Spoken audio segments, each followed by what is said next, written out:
All right, so we're just gonna jump right into this. I've already taken apart the door card. I've taken the front fender off. Pretty much done everything that you should probably know how to do if you're jumping into doing the Lamborghini doors. So the installation process is super straightforward and actually pretty simple as long as you do it properly and follow the instructions and everything else like that. It's the dialing it in, adjusting it, making sure that the door opens without running into anything, making sure that when you make cuts in the front fender, where you pretty much have to cut this whole section out, making sure that you make your cuts properly, make sure that you give yourself enough wires from the wire harness inside the door so that it gives it enough slack to open up. As long as you do all those things properly, the install is pretty simple. I've already done it on the other side, which you've seen if you saw a couple videos ago, had a little sneak peek of the door up. But basically we're going to start with just installing the bracket, the strut. This is the hardware that it comes with. This little black pin is to lock the strut into place so that doesn't go anywhere, which there's no reason for this to ever pop out, but it's there just in case. And I'm going to show you exactly how to install these. All the other videos that I've watched of other people installing it, it's kind of all over the place, more of like a vlog versus an instructional video. So I'm going to try to be as detailed as possible. That way you can just watch this video, go back and rewatch certain parts if you need to.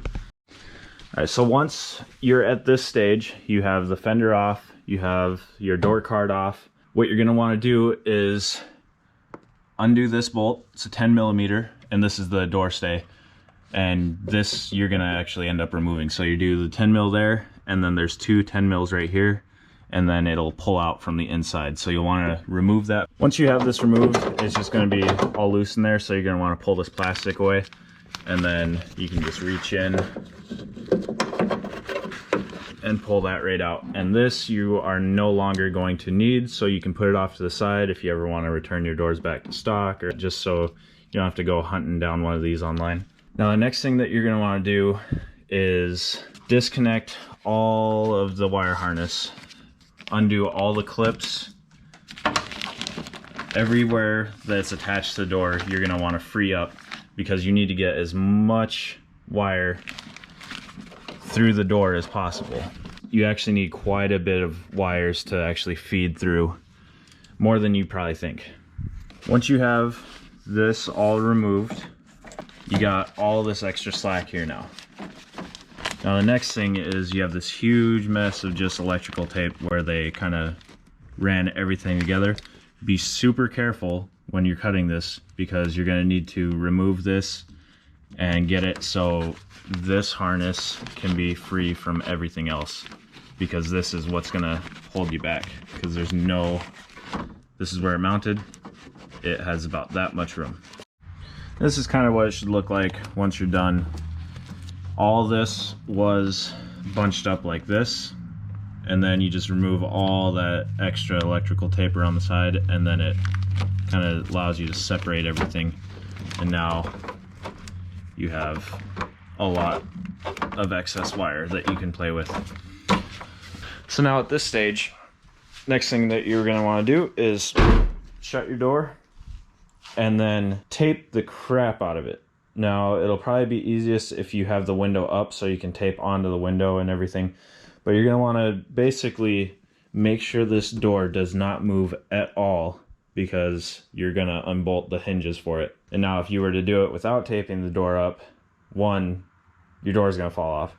Two, it's going to be really, really difficult to get it lined up. It's going to take a long time to get everything to line up exactly the same way, where you don't have any issues. So tape it up really good. Use some shims underneath the door to keep it from sagging at all.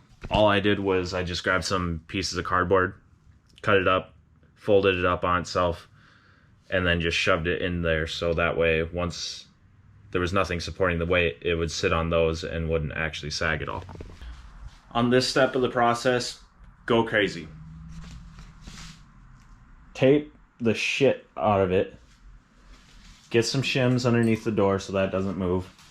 The main point, since the door's closed and it's on that hinge right there, or the latch, so the main portion of the door that's gonna move, if it does at all, is gonna be up here. So beef up your tape on this section so this doesn't move. And what I'm gonna do, since these are separate, is I'm just gonna make a couple lines as reference,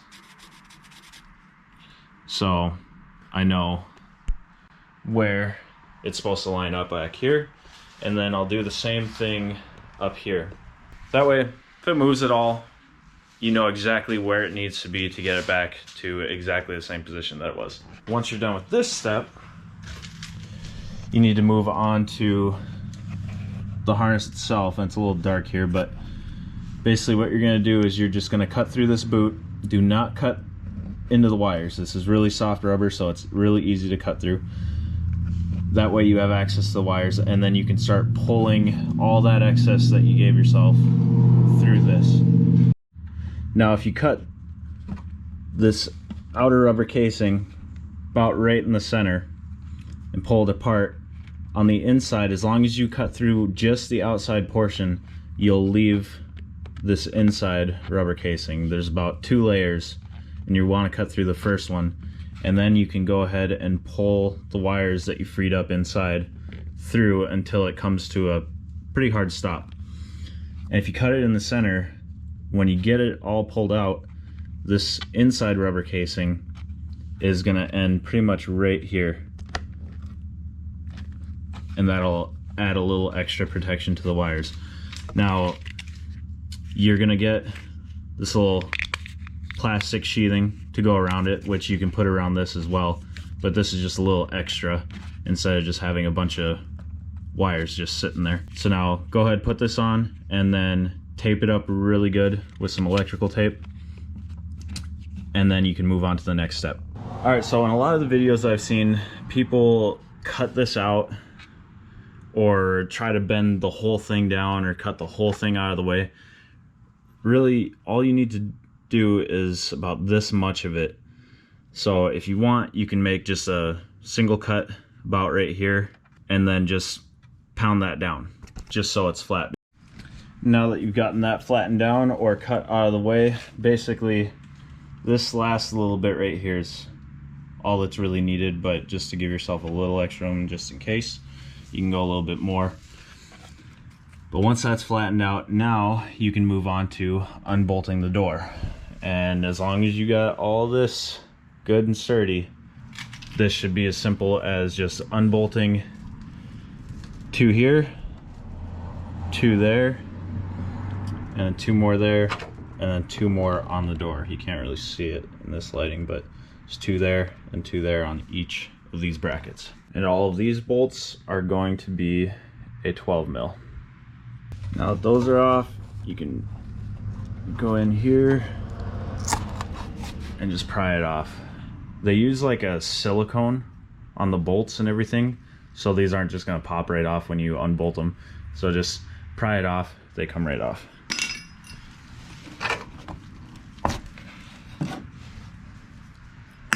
What I would recommend doing is just cleaning up this area really good so there's no dirt or anything else that gets behind the bracket itself. Now you want to go ahead and grab 8 bolts and 8 washers that are supplied with the kit. And these are not 12 mil, these are going to be 1/2 inch bolts. Then you can grab the actual bracket itself. And now the way that these are oriented, so this is the passenger side one. This portion here swings out. And then on the other side, it's the exact opposite of this one. But you basically can't put these on backwards, but this is the orientation of this side. All right, got some light now. So the bracket is on loosely. These are all loose. And the way that you want to route the wiring, or at least the bracket through the wiring so that you have some clearance here. This portion here, feed it through the wiring So as long as you feed it like this, then the wiring actually has room to move and it's not going to get bound up on anything. So now that the bracket is on and everything, you can basically get it to where you need it to sit and then go ahead and tighten everything down. First ones to tighten down, I would suggest, would be the ones on the door first, and then go in and tighten these. Just in case if this is too far away from the door and you go to tighten these down last, it could pull the door towards the bracket and then screw up all your alignment. So door first, then these ones. So now before you start taking all the tape off and testing it out, make sure to adjust this little stopper here. Now this one I've already got butted up against that block pretty tight, but you'll have a 3/16 Allen that goes right there in the center, and then a 9/16 nylock nut on the outside. So get that adjusted, just put some tension on it, don't go too crazy with it, otherwise you'll start hearing or feeling the door adjust out a little bit. But once you have that set and that's in place, then you can go ahead, remove all the tape, and kind of swing the door out and then shut it. Don't try lifting it up yet, you don't have the strut in there, and you're gonna want a second set of hands to help you with that, or just be really dedicated. But when you test it out, like I said, don't try lifting it up or anything, just bring it out and then go back in and then just gently try to push it closed, and you'll be able to feel if it's getting hung up anywhere, and then you can go back up front and adjust that either in or out to bring the door up or down. So you can see, door opened up just fine. So it hits right there. So in order to adjust for that, this has to go further that way to bring the back of the door up. And of course,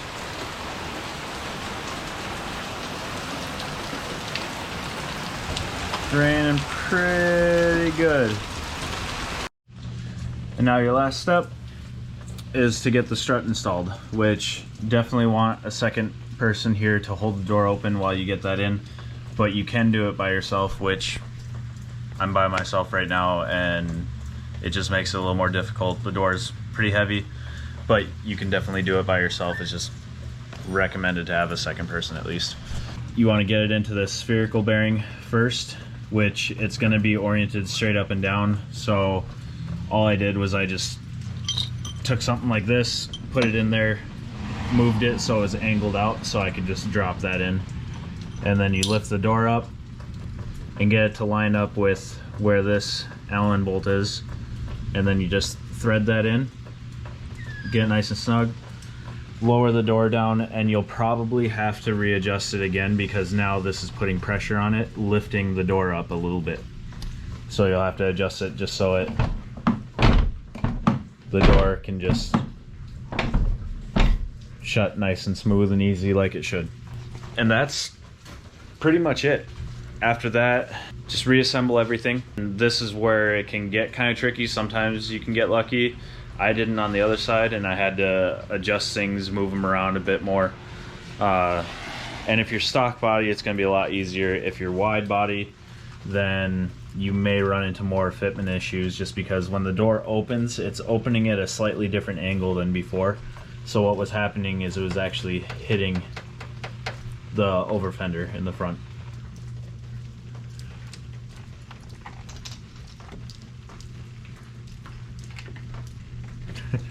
This is the last portion that you actually have to modify, and you have to cut this out right here. After that, throw everything back on, double check the fitment of everything, make sure the door is able to open without running into the fender. I'm gonna go ahead, mark this out, and I'll show you guys exactly where to cut. All right, so here's where you'll cut, and this will be just mirrored on the other side, but right from here and get close to the edge. I chose to leave like this rounded lip just because it's going to look a lot cleaner than if you try to cut right along this. It's going to be really difficult to make sure that it's perfectly straight, and then you're just going to have a sharp edge on the outside. So I cut on the inside of it slightly, and then you come down and then just trail it off right there. And when you cut that out, that's going to give you clearance for all of this, your wire harness, which once you get this all figured out and everything, you'll zip tie this up so it doesn't actually get pinched in between the door here and the fender. It also will give you a little bit of clearance to be able to open the door. You can't open it fully like how you used to be able to, but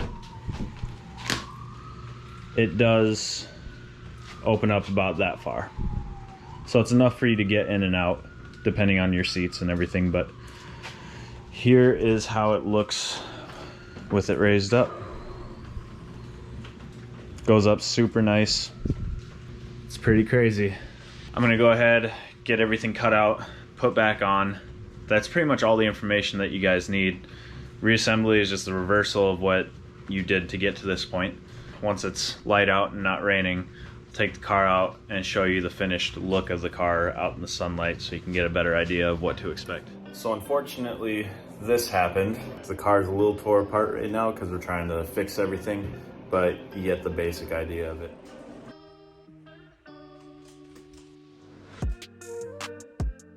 I really wish I could show you guys this with the car in one piece, but we gotta work with what we got. And right now, that is this. Thanks for watching, guys. We'll see you in the next one.